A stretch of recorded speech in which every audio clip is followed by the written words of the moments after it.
So let's add a tree view. The tree view is a navigational control, so it's on the navigation tab.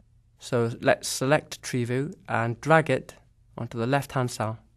Very good. Now, this is the smart tag, and the smart tag enables you to provide formatting for the tree view.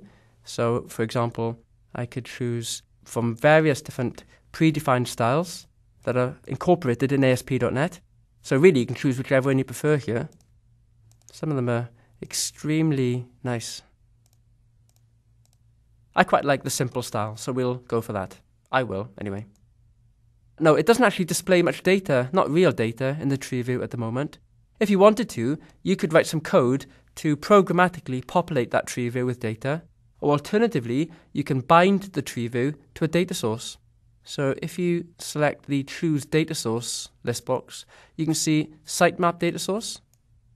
That's the control we just added, and that's the purpose for this control. The sitemap data source encapsulates data from the XML sitemap file and makes that data available to graphical controls like my tree view.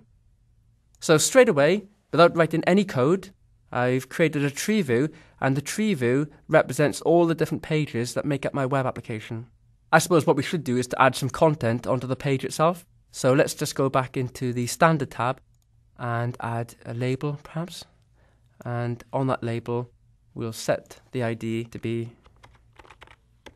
welcome label. And let's just set the text property to be this is the home page.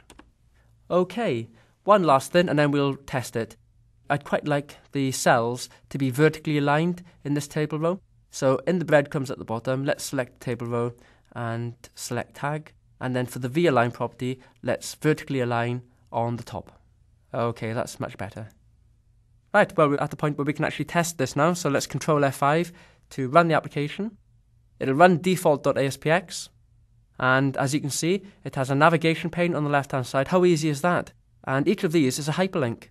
So not only does it tell us what the pages are using the titles that we specified in the web sitemap, but it also, each of these is a real hyperlink. So for example, if I click on business products, it will take me, have a look down here in the status bar.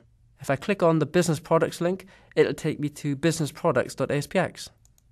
Now clearly that's an empty page at the moment, so we haven't defined any content, but it's taken me there. So that was very, very easy. So Microsoft strived quite earnestly with ASP.NET to include lots of new features like this, like a tree view, to make it a lot easier for you to perform common tasks with the minimum programming effort.